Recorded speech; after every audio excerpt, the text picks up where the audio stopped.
예, 안녕하세요. 저는 이정회계법인 허웅회계사라고 합니다. 반갑습니다. 여러분들하고 국가회계와 관련한 어떤 기초 부분에 대해서 공부를 할 거예요. 내용은 크게 4가지 파트입니다. 그래서 우리 국가재무정보 기초사례 연습부터 시작을 해가지고요. 우리 세입세출하고 이제 복식부기하고의 관계, 그다음에 이제 발생주의와 관련한 하고 이제 결산조정 그런 부분과 관련한 사항, 그리고 우리 마지막으로는 우리 국가회계 어떤 특성이라던가 관계 법령까지 해가지고요. 여러분들하고 전체적으로 국가회계 이론에 관련한 기초 부분, 그래서 향후에 여러분들이 국가의 회계와 관련해 가지고 이제 또 다른 거를 접근하셨을 때 조금이라도 숙달하고 익숙해지게 접근하실 수 있게끔 제가 도와드리도록 하겠습니다. 오늘은 그러면 처음으로 우리 국가재무정보 기초사례 연습이라고 하는 부분이에요. 아무래도 회계 그러면 아마 여러분들이 좀 어려움을 많이 느끼게 하십니다.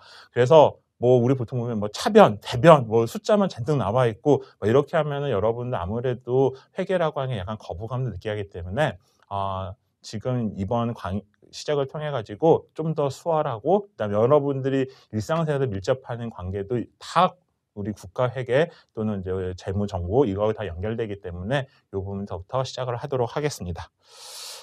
크게 내용은 2가지 파트인데요. 어떤 기초 사례에 대해서 하는 부분은 아마 학생 둘하고 엄마하고 이제 관계가 나올 거예요. 그거 관련해가지고 일상적인 사례니까 그거 보면서 우리 회계와 관련한 또는 국가 재정과 관련해서 기본적인 사항 보도록 하고요. 마지막에 이 사례를 기초로 해서 우리 국가 예산, 그다음에 추경, 재정, 프로그램, 회계와의 관계 관련해가지고 같이 공부를 해보도록 하겠습니다.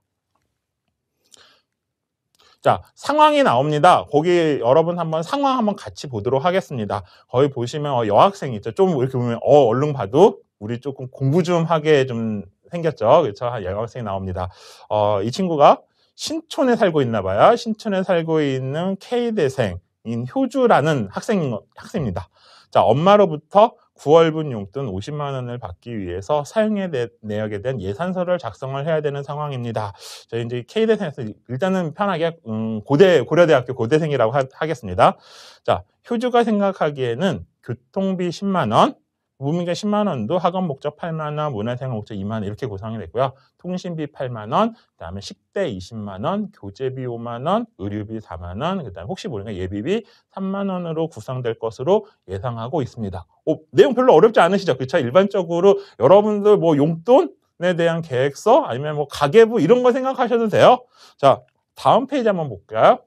다음 페이지 보니까 효주의 쌍둥이 동생이 Y대, 우리 연세대라고 하겠습니다. 편하게. 자, 연세대를 다니는 종석이는 엄마로부터 9월분 용돈 50만 원을 받기 위해서 사용의 내역에 대한 예산서를 똑같이 작성을 해야 되는 상황입니다. 우리 종석이 보니까 이거 누구죠?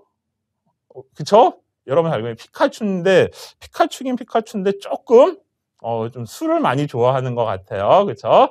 자, 종석이가 생각하기에 교통비 10만 원, 통신비 8만 원, 식대 20만 원, 그다음에 교재비 5만 원, 의료비 4만 원, 예비비 3만 원으로 사용될 것으로 지금 구성할 것으로 예상하고 있는 상황입니다.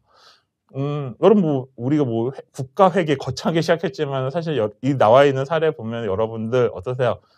그냥 일상적인 내용인 것 같죠, 그렇죠? 결코 어렵지 않으니까요. 여러분도 쉽게 접근하실 수 있을 겁니다. 자, 우리 첫 번째 여러분들하고 생각한 연습 문제 한번 보도록 하겠습니다. 자, 우리 엄마가 이제 애들한테 우리 효주하고 종석이한테 용돈을 이제 줘야 하는 상황인데요. 엄마는 애들한테 우리 용돈을 줘야 할까요? 줘야 된다면 왜 줘야 할까요? 자, 여러분 생각 어떻게 하세요? 우리 애들이 물론 이 수업을 지금 들으시는 여러분들 나이층 되게 다양하겠지만은 여러분은 이제 애들이 있다고 가정하고 우리 애들이 지금 대학생을 다니는데 엄마한테 엄마 나 용돈 50만 원만 줘, 나 여기다 쓸 거야 라고 해가지고 준 상태입니다. 여러분 어떠세요? 용돈 줘야 될까요? 제가 예전에 딴 데서 하면 보통은 줘야 된다는 얘기가 이게 참 많이 나옵니다. 그쵸? 애들이니까는 공부도 열심히 해야 되고 하니까. 자, 우리 그러면 다음 상황 한번 볼까요? 그러면 얘기가 조금 틀려집니다. 여러분 혹시 화면에 보이시면 모르겠죠? 제가 이제 인터넷에 돌아다니는 거 이제 카피를 좀 했는데, 되게 대단해요. 용돈 기한서라고 해가지고 어떤 꼬마애가 좀 썼어요. 보니까는 결제 라인도 있습니다. 그렇죠? 엄마 결제도 있고요. 아빠 결제도 있죠. 자, 저는 일주일에 1,000원을 받는 게 용돈이 부족하다고 생각합니다. 왜냐하면 사고 싶은 것들도 많은데 아이스크림 하나에 500원 거의 이런데 일주일에 1,000원이면 일주일에 아이스크림을 3번도 못 먹으니까입니다. 아래와 같이 이를 허락하신다면 감사하겠습니다. 해가지고 빨래 개기 100원, 거실 치우기 100원, 내 방 청소하기 100원, 마트에 가서 물건 사오기 100원. 자, 여러분 어떠세요? 이 꼬마애한테 용돈 줘야 될까요? 이런 거 하면은 어떻게 생각하세요? 보통은 줘야 되겠죠, 그쵸? 자, 중요한 거는 이 꼬마애는 엄마하고 지금 뭐 하고 있는 거예요? 일종의 거래를 하고 있죠. 또는 딜이라고 합니다. 일종의 협상을 하고 있죠. 나 이런 거 제공을 할 테니까는 나 용돈 주세요라고 하는 부분입니다. 자, 뭐예요? 이 꼬마애는 엄마하고 거래를 통해서 꼬마애는 뭐를 제공하는 거예요? 그렇죠. 노동력을 제공을 하는 거고 그 다음에 그 노동력 제공의 대가로 그렇죠? 엄마한테 용돈을 받는 그런 과정입니다. 서로 주고받는 과정이 있는 거죠. 이거를 우리 국가회계에서 전문 용어로 뭐라 그러냐면요. 교환거래라고 합니다. 상당히 중요한 거예요. 여러분들이 일상생활에서 발생하는 모든 거래는 대부분 다 교환거래입니다. 뭐 식당에 가서 식사를 하시거나 편의점에 가서 물건을 사시거나 어떤 거 다 뭐예요? 내가 그걸 상응하는 거를 취하고 취한 대가로 돈을 주게 되는 상황이 발생을 하죠. 우리 이거를 교환거래라고 합니다. 자, 이런 관점이라면 우리 바로 다음 페이지가 전 페이지일까요? 우리 애들은 효주하고 종성이는 엄마한테 엄마 이거 해준다고 뭐가 있었나요? 그런 거 전혀 없었습니다. 그쵸? 그냥 나는 대학생이고 나는 엄마의 아들이고 딸이기 때문에 엄마 나 용돈 줘 라고 하는 상황이죠. 자, 여러분들 그럼 제가 다시 질문하겠습니다. 여러분들이 엄마거나 아빠시면 용돈 줘야 될까요? 이게 좀 그때부터 한 번 더 생각하시게 되죠. 보통 이러게 되면은 제가 이렇게 오프라인 강의에서 하면요. 뭐 얘기가 이제 의견이 반반으로 갈리기 시작합니다. 뭐 그래도 줘야 된다. 주는 게 좀 그렇다. 우리 바로 앞에 사례 봤었던 꼬마애하고 비교해서 너무 차이가 많이 되죠. 자, 그런데도 대부분 다 애들 공부해야 되잖아요. 그렇죠? 그러다 보니까 이제 용돈을 주게 됩니다. 자, 문제는 여기서 용돈을 주는데 애들은 효주하고 종석이는 엄마한테 해주는 거 하나도 없습니다. 주는 거 없이 돈만 받는 상황이 발생을 하죠. 이걸 우리 전문 용어로 뭐라 하냐면은 비교환 거래라고 합니다. 자, 우리 아까 치면 꼬마애 같은 경우는 엄마하고 교환 거래에서 노동력과 용돈을 교환하는 관계였지만은 지금 우리 그냥 일반적인 용돈은 뭐예요? 그렇죠? 주는 거 없이 받기만 하는 그런 과정인 거죠. 이 비교환 거래가 기본적이 되는 경우가 우리 크게 확장하면은 마치 국민하고 국가의 관계하고 똑같습니다. 자, 국민은 국가한테 뭐예요? 돈을 주는 건데 여러분 세금을 낸다라고 생각해 보세요. 여러분 이제 국가에다 세금을 낼 거예요. 세금을 냈는데 국가가 나한테 뭔가를 주는 거를 막 계산을 해가지고 세금을 내시나요? 그렇죠. 그렇게 하지는 않습니다. 국가는 전반적인 정책을 펼치는 거고 그거하고 달리 또 별도의 법에 따라 가지고 여러분들 거기에 맞춰 가지고 세금을 내는 거예요. 이게 두 개가 주고받는 게 연결이 되지 않습니다. 그래서 국가의 정책과 국가의 세금도 전형적인 비교환 거래가 되는 거예요. 왜냐면 여기도 마찬가지예요. 그러면 애들이 엄마한테 해주는 거 하나도 없나요? 그런 건 아니겠죠. 그렇죠? 뭐 애들이 엄마한테 기쁨도 줄 수 있고 행복도 줄 수 있고 그런 간접적인 건 많이 주지만 직접적으로 주고받는 게 없다라고 하는 그런 과정입니다. 그래서 우리 마치 엄마가 애들한테 용돈을 주는 거는 뭐하고 똑같냐면은 마치 국민이 국가한테 세금을 내는 거하고 똑같은 상황이 발생을 하는 거고요. 마치 이제 애들이 국가가 되겠죠. 국가는 엄마한테 전반적인 엄마에 대한 기쁨이나 이런 걸 행복을 주는 상황이겠죠. 그래서 우리 기본적인 이런 용돈 과정 가지고 우리 국가의 재정과 그다음에 국민의 관계 한번 살펴봤습니다. 어렵지 않으시죠? 그렇죠? 자, 그러면 이제 구체적으로 여러분 문제 한번 풀어보도록 하겠습니다. 제가 문제를 풀려면요. 옆에 뭐가 있어야 되면 사실 계산기가 있어야 됩니다. 계산기가 있어야 되는데 계산기가 없으시면 요새 스마트폰, 핸드폰 갖고 계시죠? 핸드폰에 계산기는 다 있으니까 그거 활용하셔도 상관없습니다. 자, 문제 한번 볼게요. 효주와 종석이의 성질별 분류에 따른 예산서를 작성해 봅시다.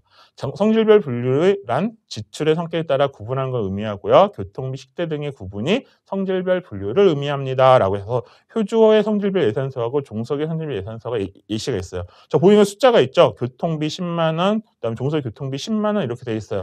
우리 앞에 문제 한번 보면요. 어렵지 않습니다. 거기 보면 어떻게 돼 있어요? 교통비 10만 원, 그쵸? 통신비 8만 원, 식대 20만 원, 교재비 5만 원, 의료비 4만 원, 예비비 3만 원. 요거를 우리 성질별 분류라고요. 돈을 쓰게 된 성격별로 분류한 거예요. 자, 이거를 이대로 여기다가 한번 작성해 보시면 될 것 같습니다. 문제 한번 풀어보시죠. 풀어보시고요. 학계도 한번 내보시면 좋을 것 같습니다. 저는 문제를 다 푸셨다고 가정을 하고 한번 여러분이 푼 문제에 대해서 답을 한번 보도록 하겠습니다. 자, 이렇게 작성이 됩니다. 자, 우리 효주의 성질별 분류 예산서를 작성해 볼까요? 그럼 어떻게 돼요? 교통비 10만 원, 그쵸? 통신비 8만 원, 식대 20만 원, 교재비 5만 원, 의료비 4만 원, 예비비 3만 원 해서 합계를 내니까 어떻게 나와요? 50만 원 이렇게 나올 거예요. 그쵸? 종석이도 한번 볼까요? 종석이 아까시 문제 되면 어떻게 됐어요? 종석이도 교통비 10만 원 이렇게 나오죠. 통신비 8만 원, 식대 20만 원, 교재비 5만 원, 의료비 4만 원, 예비비 3만 원 하고 예상이 되고 있죠. 마치 우리 답을 봐도 어떻게 돼 있어요? 그렇게 돼 있어요. 교통비 10만 원, 통신비 8만 원, 식대 20만 원, 교재비 5만 원, 4만 원, 3만 원 해서 합계 50만 원 이렇게 나왔습니다. 여러분 어떠세요? 별로 어렵지 않으시죠? 이거 어렵다 그러시면 안 돼요. 그렇죠? 자, 이게 여기서부터 회계는 시작을 하는 겁니다. 꼭 거창하게 우리 뭐 차변, 대변, 자산, 부채, 수입 이거 다 떠나가지고 여러분들이 지출하시고 하는 거 쭉 정리하시는 것도 다 회계예요. 어차피 회계라고 하는 게 상대방한테 어떤 정보를 제공하는 그런 거라 그러면 충분히 우리 애들이 한 달 동안 이렇게 쓸 거다라고 하는 것도 정보가 되겠죠. 자, 엄마가 우리 애들의 이런 성질별 분류의 예산서를 보고 어떤 느낌을 들까요? 여러분 딱 이거 봤을 때 첫 느낌이 뭘까요? 그쵸? 우리 효주의 숫자하고요. 종석의 숫자가 똑같죠? 그쵸? 똑같습니다.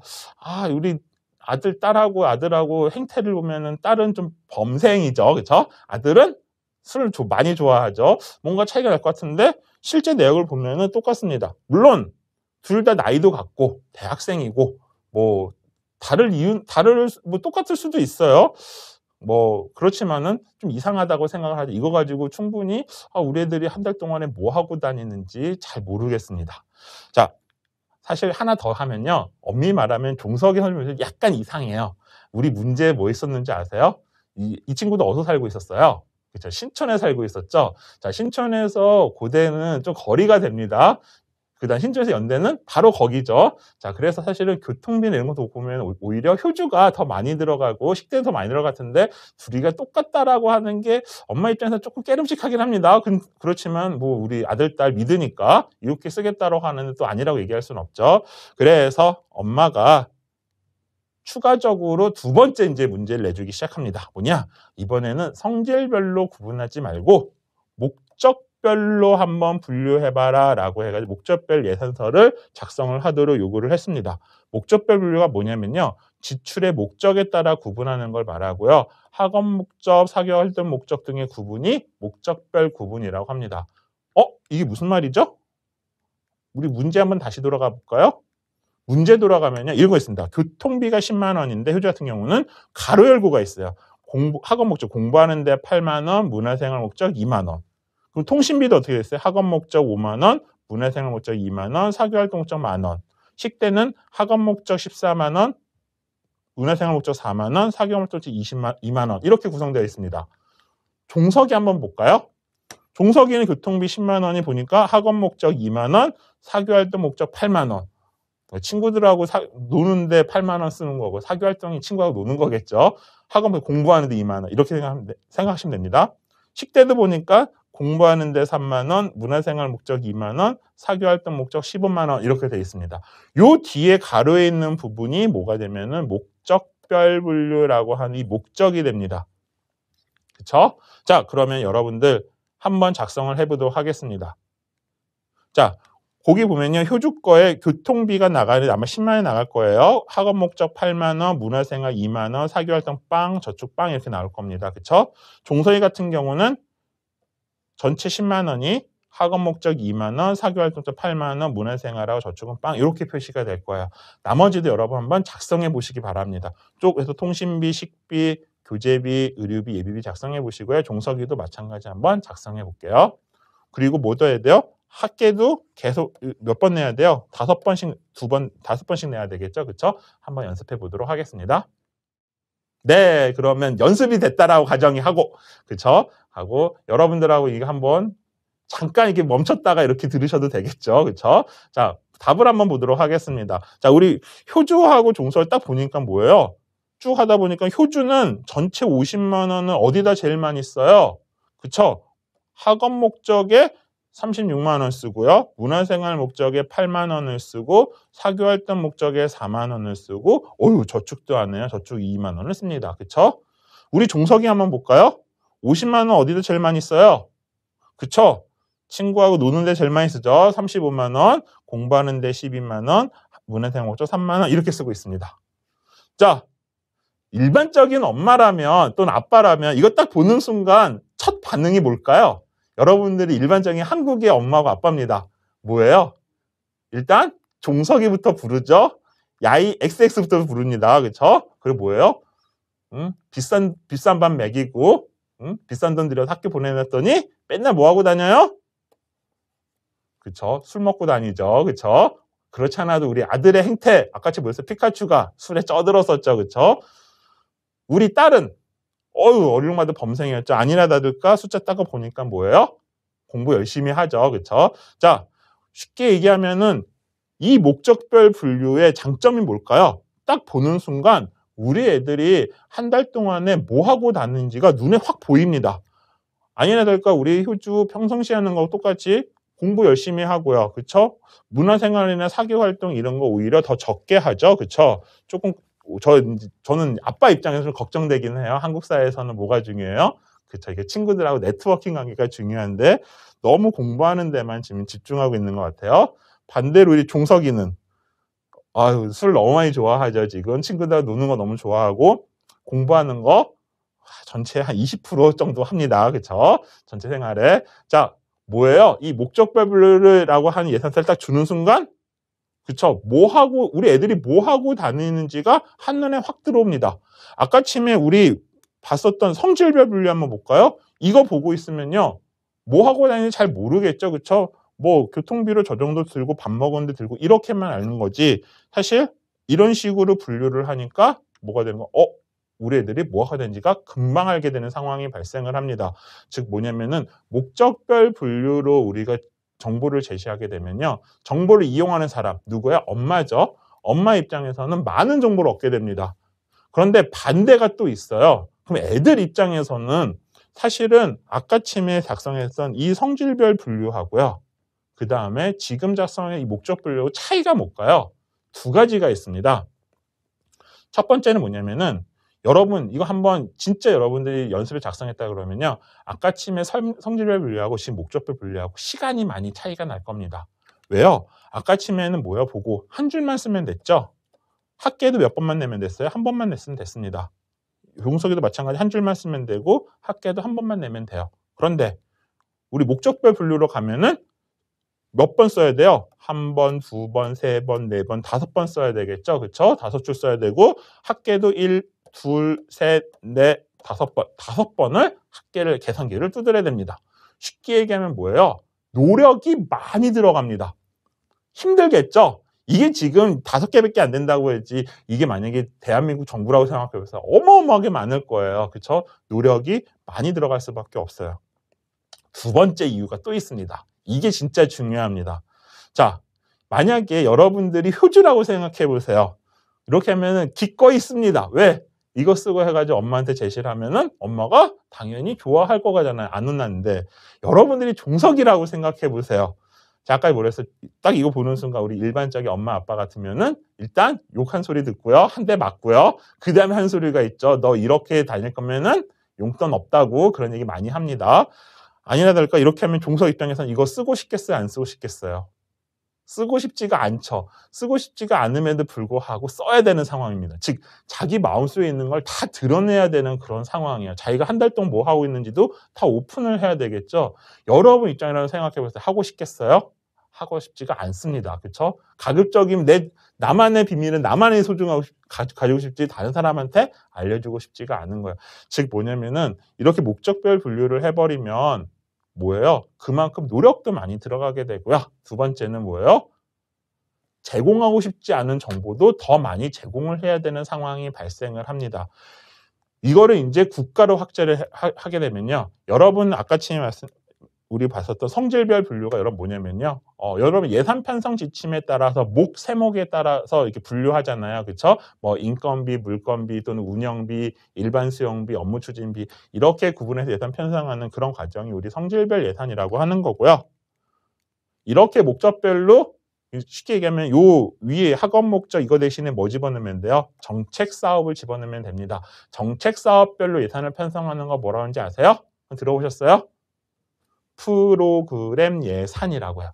프로그램 말 들어보셨죠? 그렇죠? 프로그램 예산이라고 합니다. 즉 뭐냐면은 우리 엄마하고 애들하고의 용돈 관계를 가지고 우리 국가에서 예산 양축인 하나는 우리 예산 편성 지침 때는 품목별 예산에 대한 부분하고 그 다음에 우리 프로그램 예산과 관련한 부분 여러분하고 같이 한번 살펴봤습니다. 어떠세요? 이것도 회계예요? 이것도 회계예요. 그렇죠? 그리고 되게 중요한 거 여러분들하고 하는 거. 우리 이제 계속 앞으로 공부하게 될 국가의 제일 중요한 부분 중 하나가 정책 사업, 프로그램 이런 말 되게 중요합니다. 왜냐면 이거 맞춰가지고 정보를 이제 많이 제공할 수 있기 때문에 그래요. 자, 그거를 여러분들 일반적인 우리 용돈 거래하고 국가의 정책 거래 한번 살펴봤습니다. 자, 추가 문제가 하나 더 있네요. 연습 문제 7번입니다.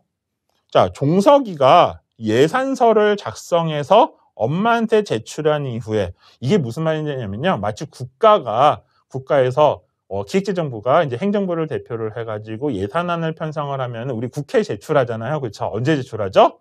그렇죠. 9월 초 정도에 제출을 합니다.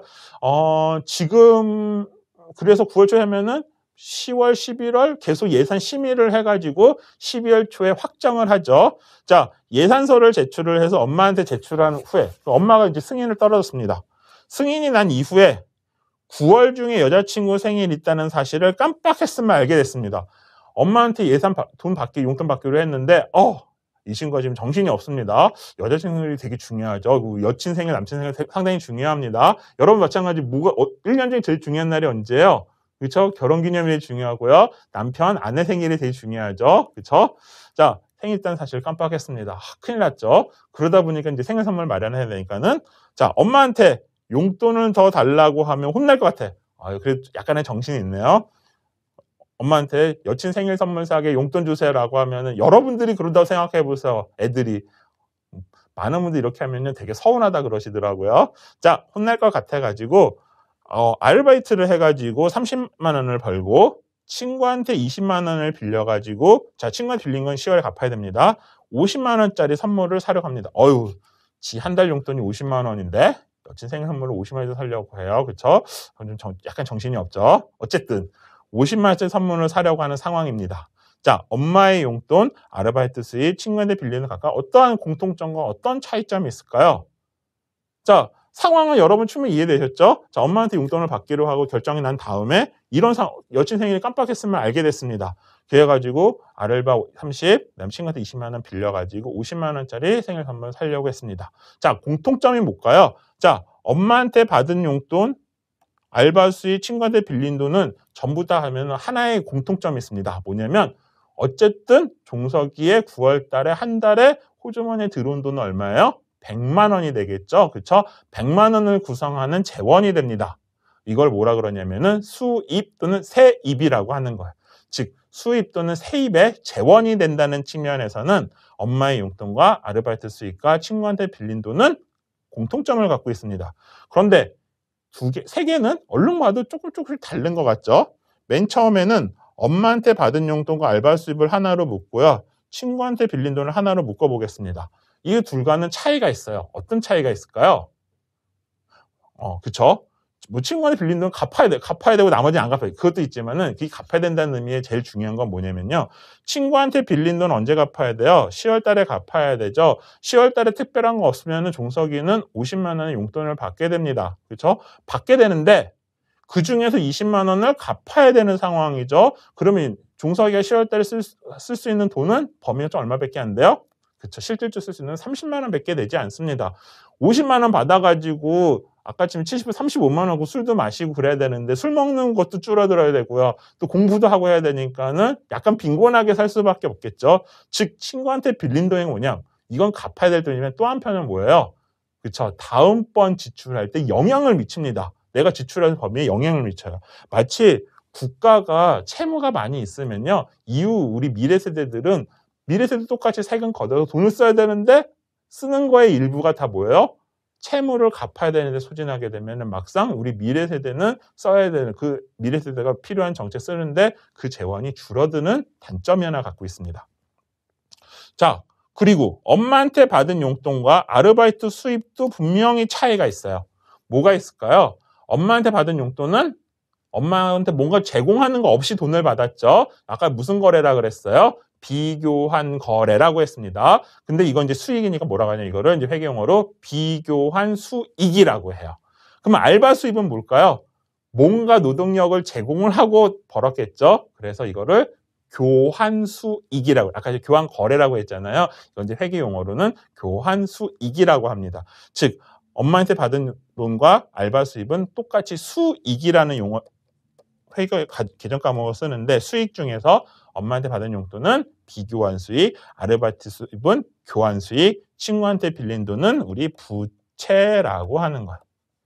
그래서 이 세 가지는 9월 달에 종서기의 세입 또는 수입의 재원이 된다는 측면에서는 동일하지만은 성격을 놓고 보면은 친구한테 빌린 돈은 부채, 즉 다음번 종서기가 나가야 되는 돈에 영향을 미치죠. 그리고 엄마의 용돈과 아르바이트 수입은 영향을 미치지가 않습니다. 그래서 우리 수익이라고 하는데 이 수익 중에서도 엄마의 용돈은 비교환 수익이라고 그러고요. 아르바이트 수익은 교환 수익이라고 하는 거예요. 우리 국가로 넘어가면은 가장 대표적인 비교환 수익이 뭐가 있을까요? 그렇죠. 세금, 벌금.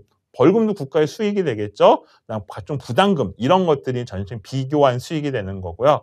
국가도 뭔가를 제공하고 버는 거 있습니다. 국가도 양곡이라 해서 쌀 팔고 버는 돈도 있고요. 뭐 하다못해 여러분 여권 같은 거 발행하더라도 여권 공짜로 안 해주죠. 그렇죠? 여권 발행하면은 뭐예요? 여권을 발행한 대가로 돈을 5만 원 또는 10만 원 받게 됩니다.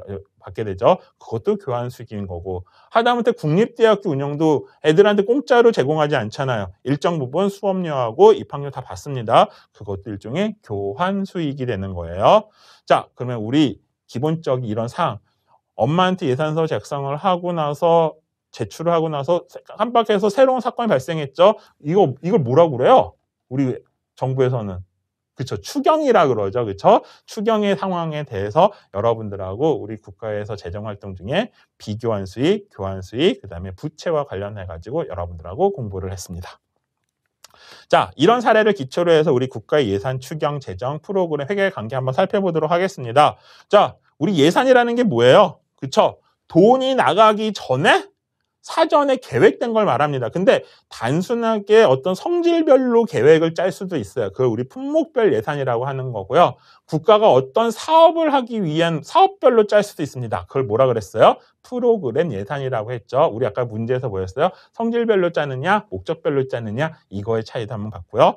추경도 봤죠. 그렇죠? 예산이 확정된 다음에 새로운 사건이 터졌습니다. 우리 코로나 같은 거 어떻게 해요? 작년 2019년 12월 달에 뭐예요? 예산이 발생을 했을 예산 편성을 했을 때 코로나 이런 거 전혀 신경을 안 썼을 겁니다. 그렇죠? 그런데 지금 뭐예요? 전 예상치 못한 코로나 사태가 터지는 건 뭐예요? 다 추경의 상황이 발생을 했었던 거죠.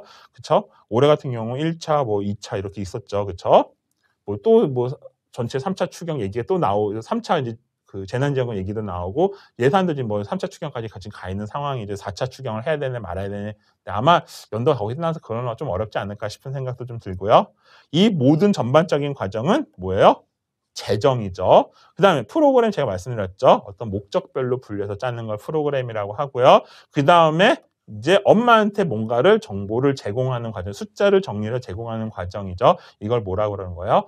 회계라고 하는 겁니다. 그래서 지금은 단순하게 우리 애들하고 엄마하고의 용돈, 그 다음에 그걸 기록하는 방법, 이거를 공부했지만 이거를 좀 더 확장을 하면은 국가의 예산 추경 재정 회계 프로그램 이런 거하고도 전반적으로 다 관련이 있습니다. 자, 여기까지가 이제 우리 기초 국가회계 관련 기초 정보와 관련해서 기초 사례 연습을 여러 했고요. 이제 우리 다음 시간부터 본격적으로 세입 세출하고 우리 복식부기부터 시작을 하도록 하겠습니다.